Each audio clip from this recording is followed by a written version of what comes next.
സ്നേഹം നിറഞ്ഞ പ്രിയ രക്ഷിതാക്കളെ, വിദ്യാർത്ഥികളെ, ഈ വീഡിയോയിലൂടെ നമ്മൾ പരിചയപ്പെടുന്നത് സമസ്ത പാദവാർഷിക പരീക്ഷ 6ാം ക്ലാസ് തജ്വീദ് പരീക്ഷയ്ക്ക് പ്രധാനമായും എന്തൊക്കെ കാര്യങ്ങൾ ശ്രദ്ധിക്കണം, ഏത് രൂപത്തിലായിരിക്കും ചോദ്യങ്ങൾ ഉണ്ടാവുക, എത്ര പാഠങ്ങൾ പരീക്ഷയ്ക്ക് വേണ്ടി പഠിക്കണം എന്നീ വിഷയങ്ങളെല്ലാം ഉൾപ്പെടുത്തിയ വളരെ ഉപകാരപ്രദമായ നല്ലൊരു വീഡിയോ ആണ്.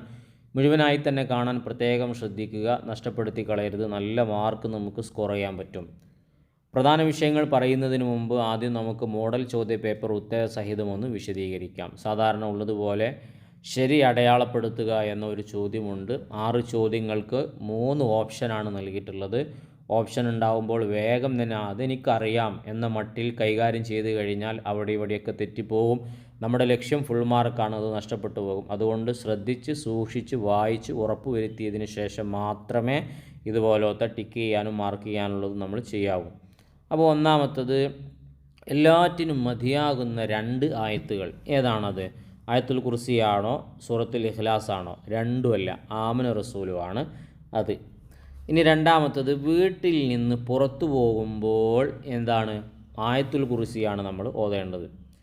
മൂന്നാമത്തത്, അള്ളാഹു സ്വർഗത്തിൽ ഒരു വീട് നിർമ്മിച്ചു തരും. അതിനോട് ഏതാണ് സൂറത്ത് ചോദിച്ചത്? സൂറത്ത് ഇഖ്ലാസ്. അല്ലെ, 10 പ്രാവശ്യം ഓതിയാൽ അള്ളാഹു സ്വർഗത്തിൽ വീട് തരുമെന്ന് പുസ്തകത്തിലുണ്ട്. ഇനി നാലാമത്തത്, പതിവാക്കിയാൽ ദാരിദ്ര്യം നീങ്ങും, പട്ടിണിയും വിഷമവും പ്രയാസവും ഒക്കെ നീങ്ങും. ഏത് സൂറത്ത് പതിവാക്കിയാലാണ്? സൂറത്തുൽ വാഖിയ എന്ന് നമ്മൾ പഠിച്ചിട്ടുണ്ട് അല്ലേ. ഇനി അഞ്ചാമത്തത്, ജുമുഅ ദിവസം ഓതേണ്ട സൂറത്ത് ഏതാണ്? വെള്ളിയാഴ്ച രാവിലും പകലിലൊക്കെ ആയിട്ട് ഓതൽ സുന്നത്തുള്ള സൂറത്ത് നമ്മൾ പറഞ്ഞിരുന്നില്ലേ? അൽ കഹ്ഫ് സൂറത്താണ്. സൂറത്തുൽ കഹ്ഫ് നമ്മൾ തിരഞ്ഞെടുക്കുക. ഇനി 10 തവണ ഖുർആൻ ഓതിയ പ്രതിഫലം അതേതാണ്? ഒരു സൂറത്ത് ഓതിയ 10 തവണ ഓതിയ കൂലി സൂറത്ത് യാസീനാണ്. അപ്പോൾ ഈ രൂപത്തിലാണ് നമ്മൾ തിരഞ്ഞെടുക്കേണ്ടത്. ഇതിൽ പറഞ്ഞ 6 ചോദ്യങ്ങളും വളരെ ഇമ്പോർട്ടൻ്റ് ആയിട്ടുള്ളതാണ്. ഈ ഒരു രൂപത്തിലല്ലെങ്കിൽ മറ്റേതെങ്കിലും ഒരു രൂപത്തിൽ ചോദിക്കാൻ സാധ്യതയുള്ളതാണ്. നോട്ട് ചെയ്ത് വെക്കുക.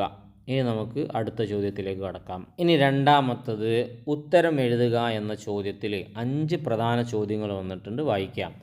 ഒന്ന്, ഹൽക്കിൻ്റെ അക്ഷരങ്ങൾ ഏതെല്ലാം? അതിൻ്റെ നേരെ മുകളിൽ സ്ഥലമില്ലാത്തതുകൊണ്ട് റെഡിൽ എഴുതി കൊടുത്തിട്ടുണ്ട്. അംസ്, ഹാ, ഹാ, ഹാ, ഐന്, ഒയിന്. ഇവകളൊക്കെ ഒരു സെറ്റാണ്, പഠിക്കാൻ വളരെ എളുപ്പമാണ്. അംസ്, ഹാ, ഹാ, ഹാ, ഐന്, ഒയിന്. എത്ര എളുപ്പമാണ് ഈ 6 അക്ഷരങ്ങൾ. ഇപ്പം തന്നെ ഒന്ന് പഠിച്ചേ. ഓക്കെ, പഠിച്ചു. ഇനി രണ്ടാമത്തത്, ഇക്ലാബ് എന്നാൽ എന്താണ്? ഇക്ലാബ് എന്ന് പറഞ്ഞാൽ, അപ്പോൾ ആ നീല എഴുത്തിലുള്ളതാണ് ഇക്ലാബിൻ്റെത്. സ്ഥലമില്ലാത്തതുകൊണ്ട് കയറ്റി എഴുതിയതാണ്. സുക്കൂനുള്ള നൂനിൻ്റെയോ തെൻവീനിൻ്റെയോ, അപ്പോൾ സുക്കൂനുള്ള നൂന് അല്ലെങ്കിൽ തെൻവീൻ എന്ന് പറഞ്ഞാൽ ബൻ, റൻ, റുൻ എന്നൊക്കെ പറയുന്നതിലുള്ള തെൻവീനിൻ്റെയോ ശേഷം ബ എന്ന അക്ഷരം വന്നാൽ, ബ എന്ന ഏതക്ഷരം വരണം?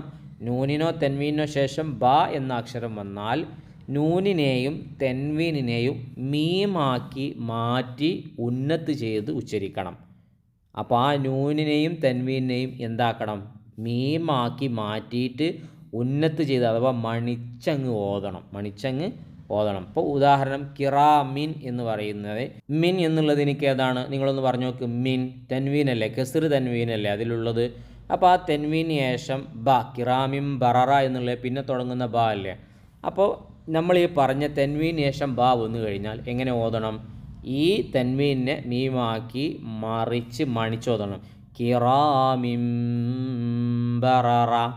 അപ്പോൾ ഇക്ലാബ് എന്താണെന്ന് മനസ്സിലായി. ഇനി അടുത്തത്, മൂന്നാമത്തത്, ഖുർആൻ അല്പം പോലും ഹൃദയത്തിൽ ഇല്ലാത്തവരെ നബി സല്ലല്ലാഹു അലൈഹി വസല്ലമ തങ്ങൾ ഉപമിച്ചത് തകർന്നുപോയ വീടിനോടാണ് ഉപമിച്ചത്. ഇതിനോടാണ്? പൊട്ടിപ്പൊളിഞ്ഞ വീടിനോട്. നാലാമത്തത്, ഇദ്ആമിൻ്റെ 2 ഇനങ്ങൾ ഏതൊക്കെയാണ്? ഇദ്ആമും ബിഉന്ന ഉണ്ട്, ഇദ്ആമും ബിലാഉന്ന ഉണ്ട്. ഇദ്ആമും ബിഉന്നയാകുമ്പോൾ നൗമി എന്നുള്ളതിലെ അക്ഷരങ്ങളാണ്. ഈ 4 അക്ഷരങ്ങൾ വരുമ്പോഴാണ് സുക്കൂനുള്ള നൂനിനോ തെൻവീനോ ശേഷം നൗമിയിലെ 4 അക്ഷരങ്ങൾ വന്നാൽ ഇദ്ആമും ബിഉന്നയായി. ലാമ് റാവ് വന്നു കഴിഞ്ഞാൽ ഇദ്ആമും ബിലാഉന്നയായി. അത് നമുക്ക് പിന്നീട് വിശദമായി വരുന്നുണ്ട്, നോക്കാം.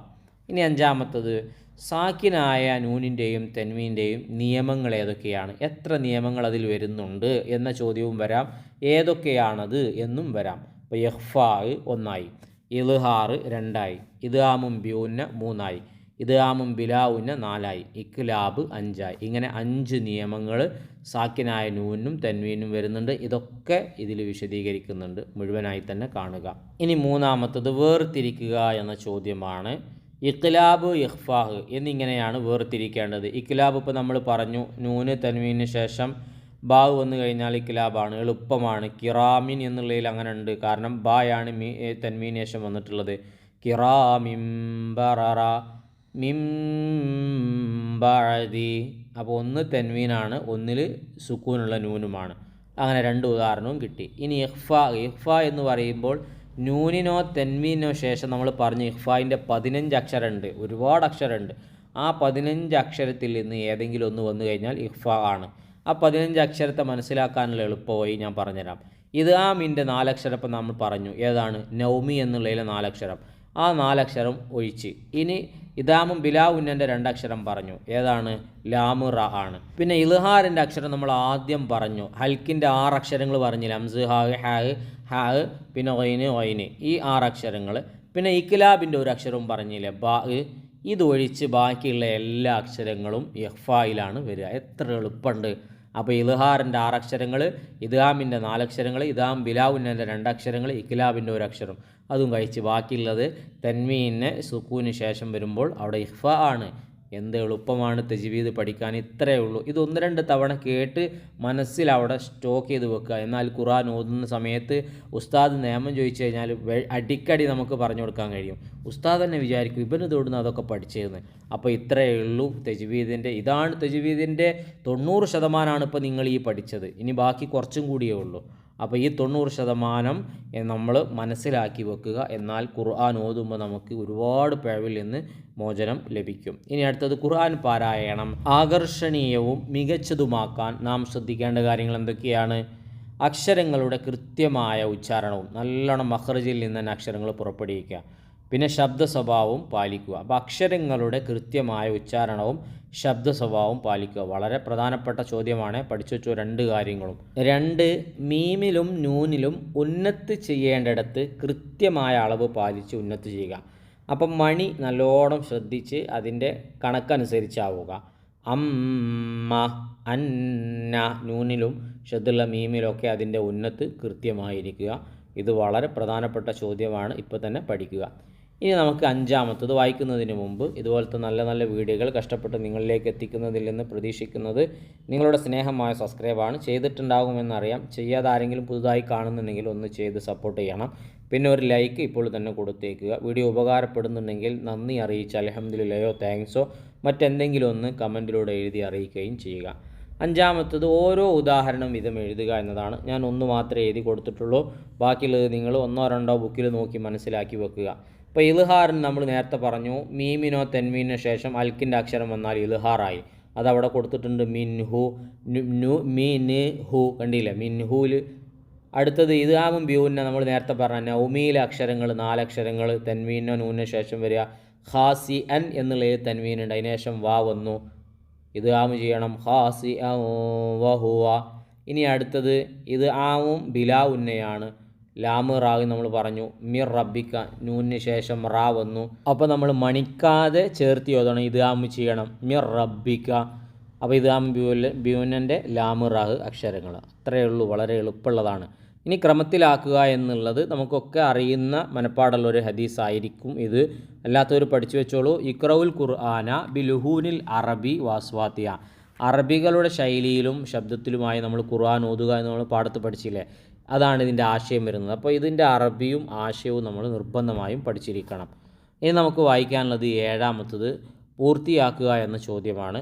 അതിലൊന്ന്, നൂനിൻ്റെയോ തെൻവീനിൻ്റെയോ ശേഷം 15 അക്ഷരങ്ങളിൽ 1 വന്നാൽ ഇഖ്ഫാവ് ചെയ്യണം. എന്തെളുപ്പമാണ്.